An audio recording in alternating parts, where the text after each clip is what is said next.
요엘 3장 1절부터 21절까지 말씀으로 시온에 거하심이라, 시온에 거하심이라, 이런 제목으로 말씀의 은혜를 나누고자 합니다.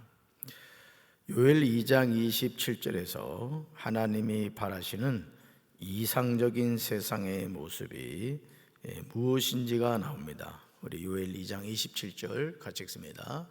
그런즉 내가 이스라엘 가운데 있어 너희 하나님 여호와가 되고 다른 이가 없는 줄을 너희가 알 것이라. 내 백성이 영원히 수치를 당하지 아니하리로다. 아멘. 이런 모습은 요한계시록 21장에 나오는 새하늘과 새 땅에서도 나옵니다. 우리 계시록 21장 3절 같이 읽습니다. 내가 들으니 보좌에서 큰 음성이 나서 이르되 보라, 하나님의 장막이 사람들과 함께 있음에 하나님이 그들과 함께 계시리니 그들은 하나님의 백성이 되고 하나님은 친히 그들과 함께 계셔서. 아멘. 여기서 계속 나오는 표현이 무엇입니까? 함께 있음에, 함께 계시리니, 함께 계셔서, 이런 내용이죠. 그러므로 천국은 하나님의 형상대로 지음을 받은 사람이 하나님과 함께 있는 장소입니다. 하나님과 함께 있는 장소. 하나님이 사람과 함께 계신 곳입니다. 우리가 하나님의 백성이 되고 하나님은 친히 구원받은 하나님의 자녀와 함께 계신 곳이 어디다? 천국이라는 거예요. 천국. 얼마나 감사해요.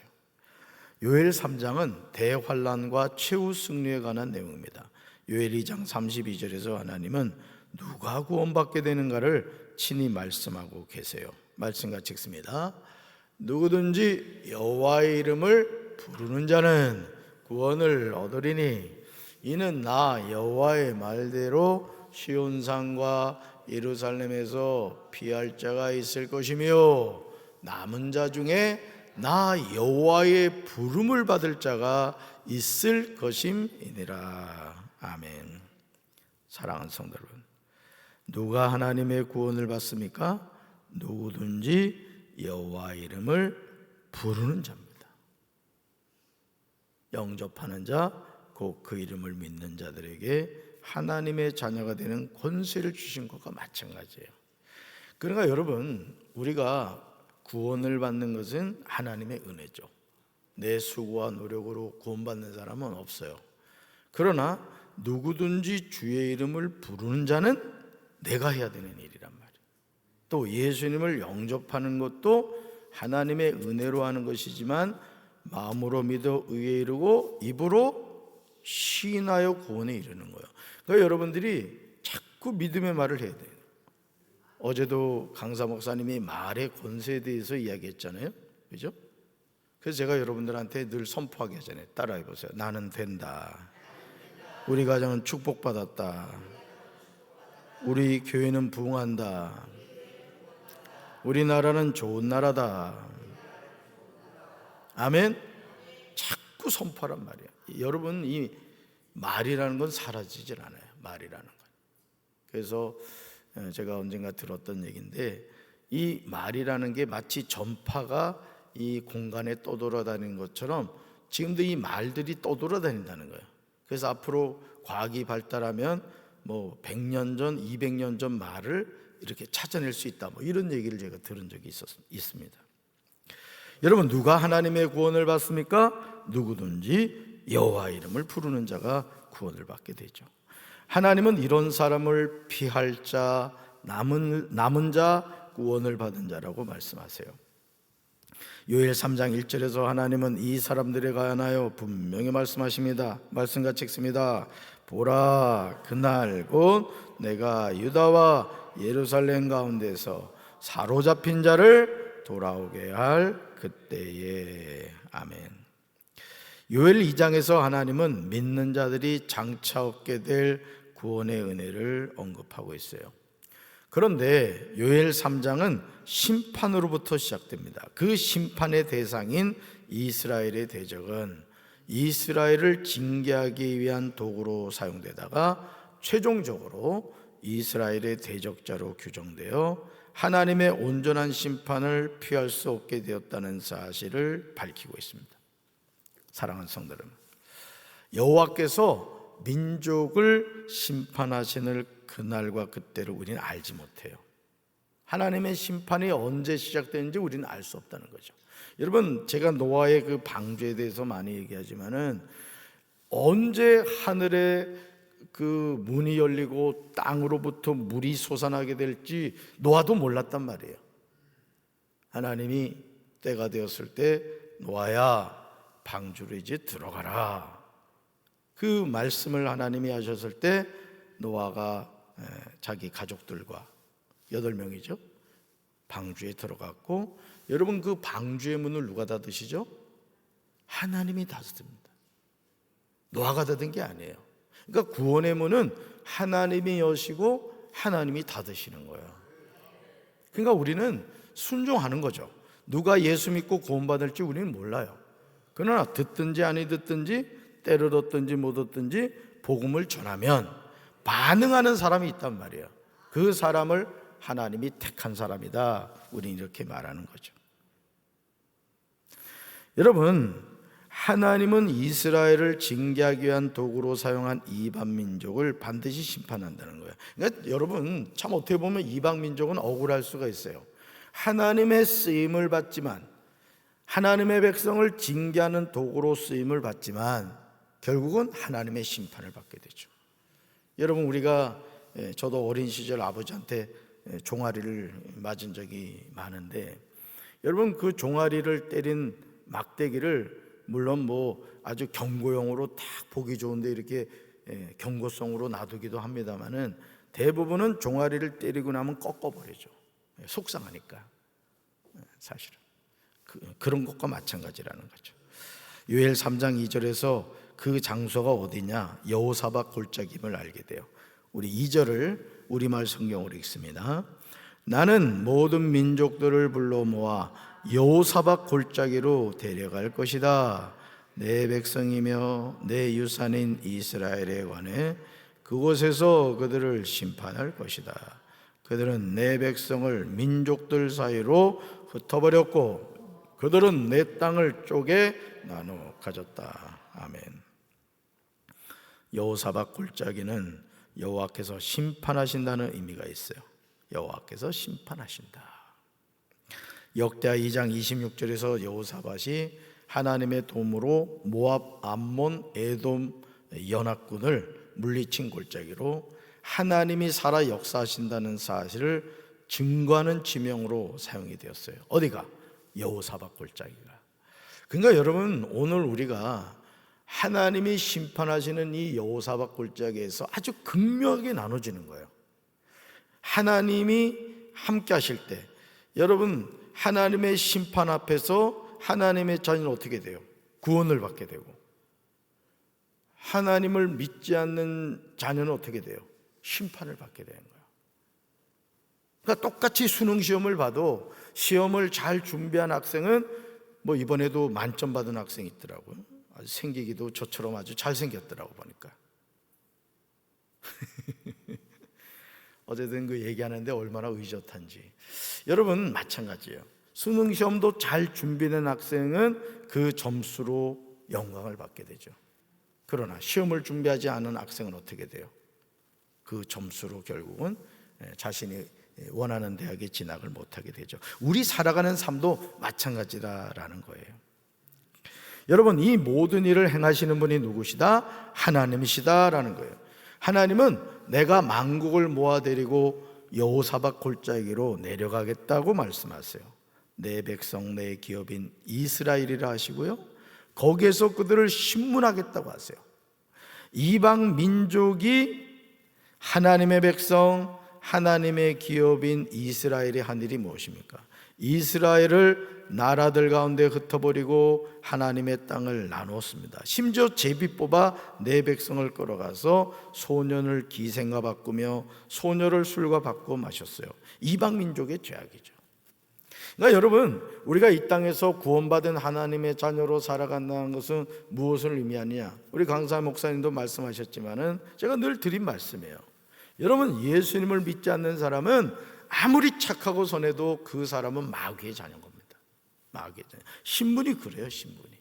내 남편이 예수 믿지 않는다? 마귀의 자녀인 거예요. 마귀의 자녀. 그러니까 영적 싸움이 있는 겁니다. 내가 교회 가는 건 뭐라 그러지 않고 뭐 다 잘 협조해 준다 할지라도 여러분들이 그걸 늘 기억하셔야 돼요. 내 남편은 하나님의 자녀가 아니라 마귀의 자녀구나. 그러면 우리가 어떤 마음을 가져야 되겠어요? 무시로 기도해야 되는 거예요. 주님, 우리 남편 예수님 영접하게 하시고 하나님의 자녀로 거듭나게 해주세요. 자꾸 기도해야 되는 거예요.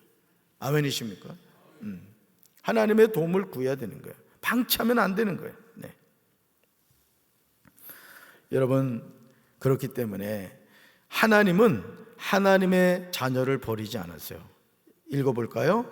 하나님은 하나님의 자녀를 버리지 않으십니다. 아멘. 하나님의 자녀가 당하고 있는 삶의 모든 고통을 알고 계세요.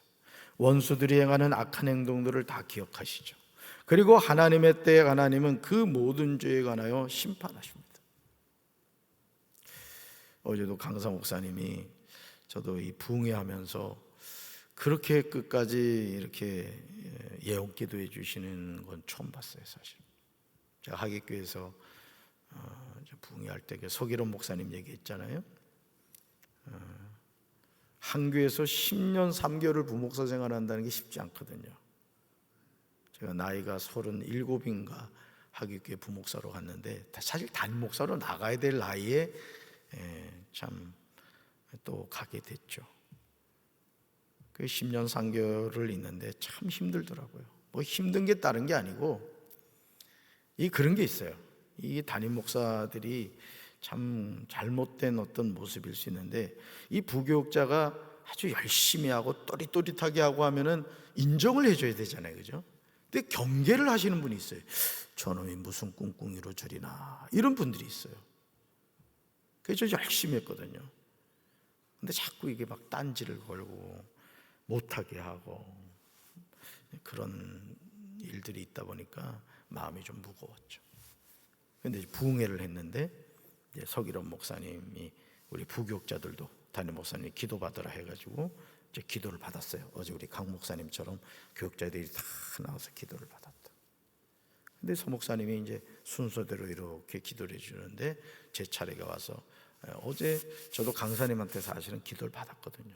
목양실에서 받았어요. 저는 기도를 딱 해주시는데 어제도 강사님이 이렇게 기도하는데 가슴이 이렇게 뜨거워지더라고요. 강사님이 손이 이렇게 무슨 저 핫팩 붙인 것처럼, 그죠? 그런 경험 어제 하신 분이 있나 모르겠어요. 딱 이렇게 뜨거워지더라고요. 그러면서 딱 한마디 말씀을 하는데 그냥 눈물이 왈칵 쏟아지는 거죠.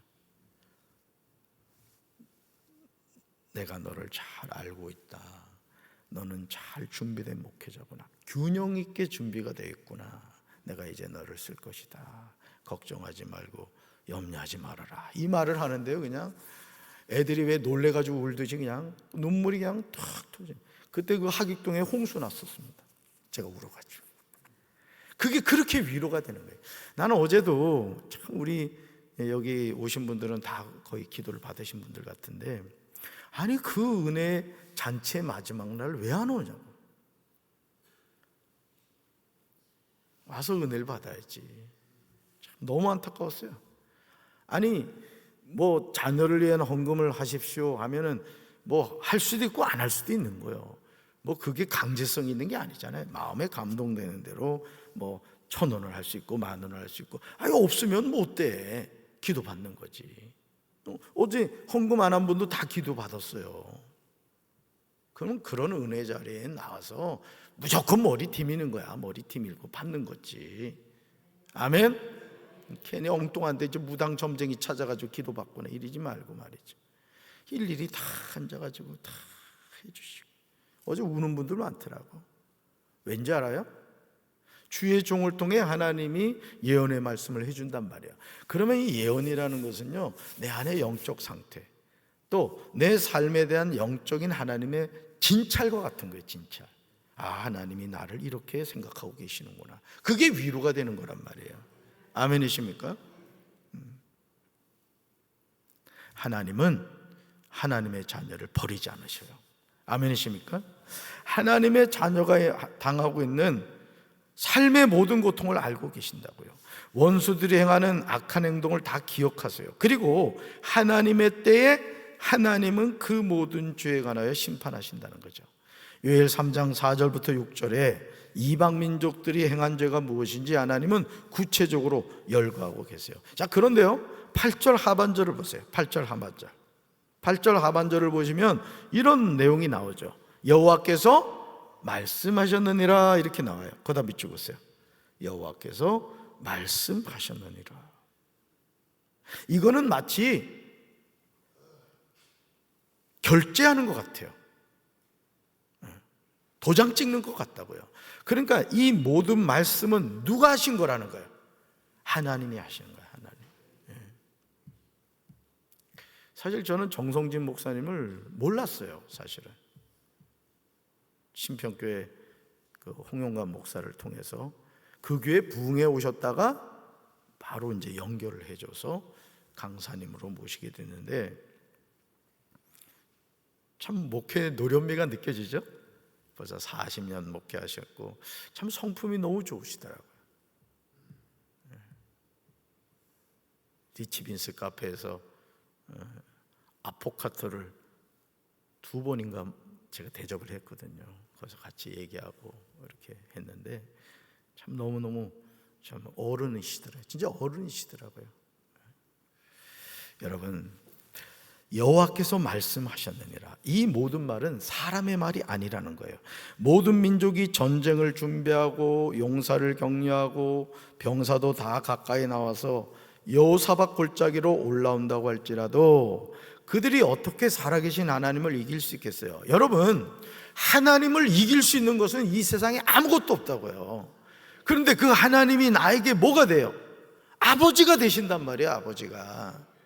그러니까 우리가 쫄 필요가 없어요. 쫄면 먹을 때만 쫄고 쫄 필요가 없다고. 우리는 당당하게 살아가라며. 당당하게. 그냥 이래 성도들 보면은 인상을 쓰고 살아가는 사람들이 있어요. 내가 보면 이렇게 강단에서 보면 그냥 막 그냥 뭐라고 해야 되나, 그냥 인상을 쓰는 분들이 있어요. 그러지 마. 펴. 오늘 집에 가서 다리미를 좀 펴.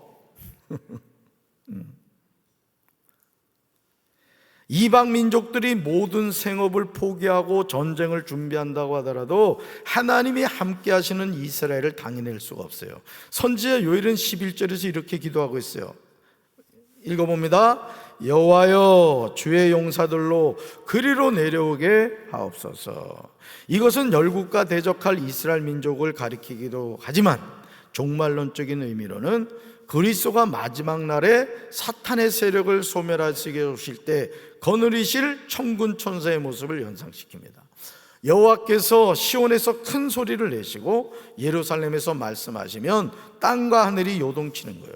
그러나 여호와는 그분의 백성들에게는 피난처가 되신다는 거예요. 그러니까 여러분, 초림 예수님은 죄인들을 구원하러 오셨지만 재림 예수님은 심판하러 오신다는 거예요. 여러분, 예수님이 오실 때 여러분 똑같이 예수님과 같이 갈보리 그 십자가에서 죽어가는 두 강도가 있었잖아요.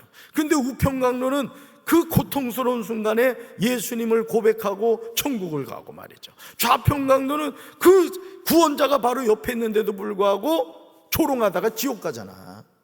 이게 우리가 살아가는 삶이라고요. 그러니까 신앙생활 하면서도 복 받는 인생이 있고 복을 못 받는 인생이 있는 거야. 여러분은 복 받는 인생들 되시길 주님의 이름으로 축원합니다.